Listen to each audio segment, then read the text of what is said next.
postmodernism. The idea that like existence is nothing but a series of grand narratives that we can view askance from a distance and But see how do as you plan on changing the narrative? right. How about there are no narratives? How about that? There are no narratives. That's the starting point. Right. And that's postmodern right there. Right. And so it just seemed to us, we joke about it a lot, that postmodernism was like complex to the point of absurdity, because what it boils down to is just no received truth. It just removes the need for rigor from life, unless the rigor is like literally responding to a philosophical critique. Yeah. That's the only time in life that rigor is not to be mocked, is when it's literally responding to some literary criticism or a piece of existential thought or something. It's just so I'm sure it has a lot of academic and intellectual merit as a discipline, but the way it's deployed by people in society to get around having to do hard thinking is worthy of mockery, and so we mock it. Mm-hmm. And we love it. How postmodern is that? Before we move on to the program itself and how you guys put together a show and series of shows for that matter, I wanted to throw in a little piece of personal touch here and talk about how the language of wrestling through you guys has infected myself and many other of the fans that listen to the show. Jack, when you graduated from Emerson, you graduated as valedictorian, correct? That's an accurate statement. I won't quibble with that. Okay. Although if I was being a true postmodernist, I'd say, what is a valedictorian? Wait, so the clue the clue on Jeopardy is Jack Encarnacao, and the answer is, what is a valedictorian? Yeah. No, the answer is, what is Jeopardy? Okay. Well, actually, anyway. the question is, what is postmodern Jeopardy? Is really what it is. There's a hell of a card game for the millennial crowd while they're drinking fucking alcoholic seltzer or whatever these fucking people are drinking now. I can't even. Well, they'd have to play via Skype, so it's whatever. Right. Exactly. Go ahead. Sorry. No, it's fine. If one was interested in seeing what Jack had to say once he did graduate, that's available to folks who do a little Googling. And I had the opportunity to watch that. I don't know, 3 or 4 years ago.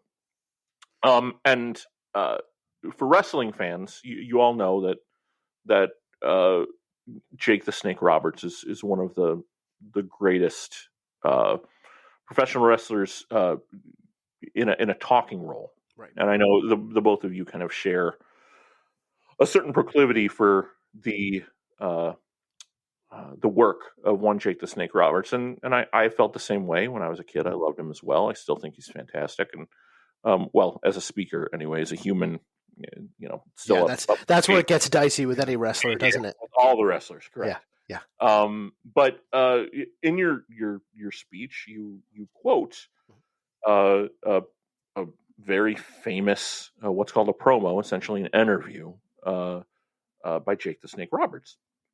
In it, he's talking about very philosophically, I might add, about a professional wrestling match that he's about to take part in, the Royal Rumble, and he says, "I don't always get what I want, but I've always been able to get what I need." That's right. And it's so. I think it's one of the more powerful sayings anyone can say in or out of wrestling. Agreed. Jack used it in his valedictory speech, and applied it to his time at Emerson, which I thought was really just perfect. And I assume a bit of a wink and a nod to the boss. Absolutely. There were quite a few, I think. In there. Yeah, there were. He talked about driving around LA too. He's the only. I think he's the only valedictorian who sought out some suggestions for the valedictory speech from someone who failed a class or two at college. Oh, hardly. I bounced the whole thing off him. I was drafting with him in the room most of the time. What that is, for those that want to learn more, is Pastiche. which That's is a right, very good. postmodernism conceit.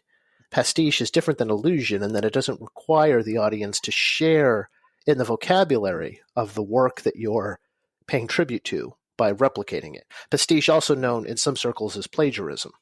That's Well, But if you call it that's what I pastiche, mean. then it has a patina of Right. art to it. Well, So- I didn't plagiarize. I pastiched.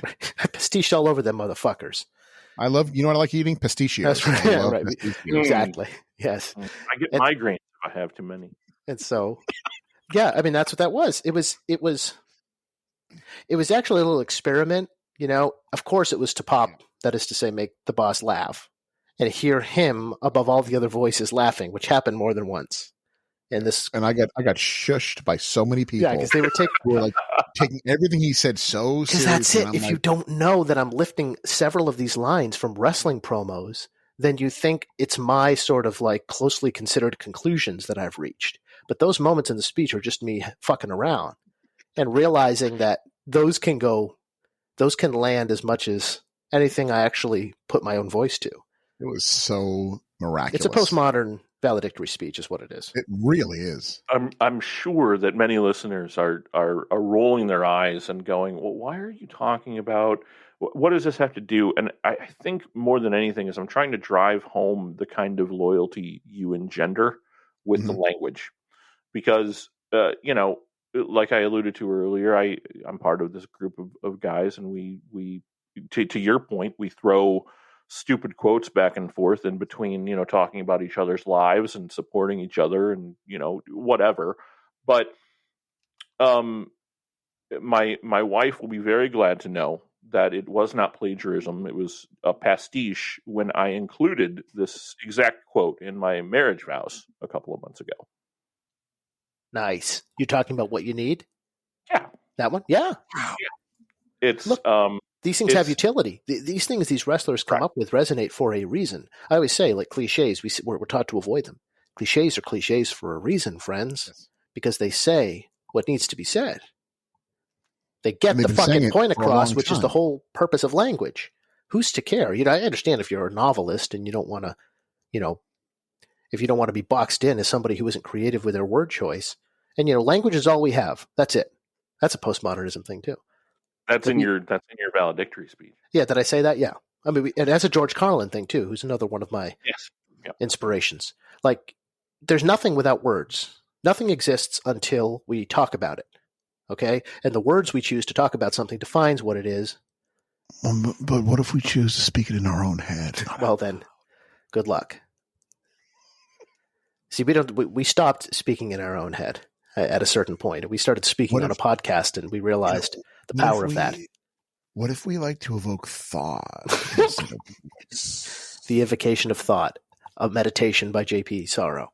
Well, let's evoke some thought and think about how you guys put together a program and how that that's different than every other stupid wrestling podcast with two dudes yucking it up. I've kind of broken it down into some categories that I've picked up from the shows themselves. Why you're able to engender such loyalty. And the first one that I that came to mind was the idea of the journey.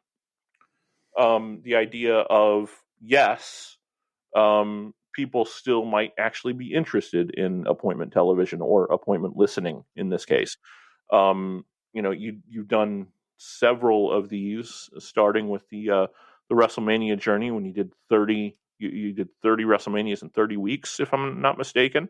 That is correct. You moved on to Starrcade, the Memorial Tour, and you covered every single Starrcade event. And for the uninitiated, these events, WrestleMania, Starrcade, that sort of thing, these are individual standalone pay-per-view events that happen on a yearly basis, or used to, depending on. No, Starrcade still happens. Don't forget that. I don't want to. I'd rather forget it. You know, the list goes on and on. But talk to me about how the WrestleMania journey came about, and how you kind of discovered. And if I'm not mistaken here, that's kind of where the podcast blew up a little bit, is as a result of the WrestleMania journey. But what results did you see from doing a show in that format, and what made you do it or decide to do it again and again and again? Well, it came up because we had done several sort of grab bag shows. We started just picking events from our past that meant something to us, that we knew would sort of do the work for us in terms of getting us talking, because we'd already talked about these events 100 times between each other, and we knew all we had to do was watch the thing to let it start flowing, and be able to identify which among those thoughts might have resonance to people more broadly in terms of trying to identify why these shows were good or just hit different than current wrestling does. And then I remember actually looking out on the calendar and realizing that if we plan this right, if we do WrestleMania 1 in a few weeks, because we'd only done a handful of shows at the time, we will land on, because the 31st WrestleMania was coming up, the 30th WrestleMania on the 30th week. If we just go week, and that was hard because there were some weeks, we're talking some WrestleManias are 5 hours long, but we did it. We made sure that every week delivered, and it was just so, I think it's just so satisfying to march through, to know that you're going to march through something without sparing any detail, or at least the details that were available to us at the time. I mean, the resources, thanks to the support of the listeners that we've been able to rope in terms of research tools. Oh my God. Has expanded exponentially. So as the years go by, we get better and better, and not better and better, we just have more and more access to information and data from the past that help us paint even fuller, exquisite pictures of these wrestling events from the past. But to know that you're going to go and say everything that needs to be said about WrestleMania 1, and then everything that needs to be said about WrestleMania 2, and then everything that needs to be said about WrestleMania 3, with a healthy dose and sprinkling of hilarity and nonsense and parody and skit comedy and everything else that comes up on the fly, was a very satisfying way to march through something, because the listeners know what's coming next. They know what the next WrestleMania is about. And so they kind of start advertising almost to themselves what the next, the promise that the next show holds, because they know the card. They know how that show makes them feel. They remember where they were and what they felt like when they watched it and why they still remember it. And we've gained the trust by this point to know that if you listen to the show, we will say the things you're thinking about that show. We will put words to why this resonated. And that's the exercise. And so WrestleMania proved the perfect opportunity from a calendar standpoint, more than anything else, to do in that format. And it was so, you could just tell, to your point, Gabe, that people were so digging it that we were roping people in and they stuck with it. I mean, if you listen to the first one, you have to listen to the second and the third. There's no checking in and out when you do a chronological journey. Now, there are some people that can't handle that. They can't handle 16 weeks of the same subject matter. But by the time you're done and you leave that ass exhausted and fully and raw, prolapsed, everything else, quivering on the bed. A little bit of blood. A little bit, but not too much. No, quivering like on the bed. A little ripped flesh there. That's what stands the test of time, because now how many listeners do you think you've lost now, Gabe? It's fine. Okay. Yeah, we're still good. They disappear. I'm trying. I'm aiming for 0 by the end. I think it's a new show. It's fine. we'll be okay. We always say this, like at least I do. The goal is to get uninvited. Yes. Whatever we do. Like, we don't feel satisfied unless we go so far that we test the wits of everyone who's holding, audience. That's why we can do a live show and make fun of Dusty Rhodes while Cody Rhodes is right outside the door. Smoking cigars, yep. I was there. Yeah. Or we can, shout out Scott Hall and say, "Don't collapse in the lobby again," on a loudspeaker. I believe you mentioned him wandering around the lobby for 35 minutes. Well, he'd already checked in, and it appeared he was checking in again. Mm-hmm. So that's neither here nor there. But so you do the journey into it too. I mean, this is a must. We can't not acknowledge, or at least I can't, the role that Dave Meltzer played. Dave Meltzer, of course, the preeminent wrestling journalist. I developed a good rapport with Dave because I had done MMA-related podcasts with him, including some wrestling shows, too, in the past when I was dabbling and doing some wrestling audio and writing, too. I'd interviewed him for pieces I've done. And, he had a lot of fun, I think, going back and forth with me on the subject du jour, Yeah. And I said, Dave, we're doing this thing, WrestleMania. Would you mind just talking to us? It just, 5-minute drips and drabs about every WrestleMania and kind of what your takeaways were. And I'll guide the discussion with some questions and and the boss man joined in for some of them. And so what we did was put, basically the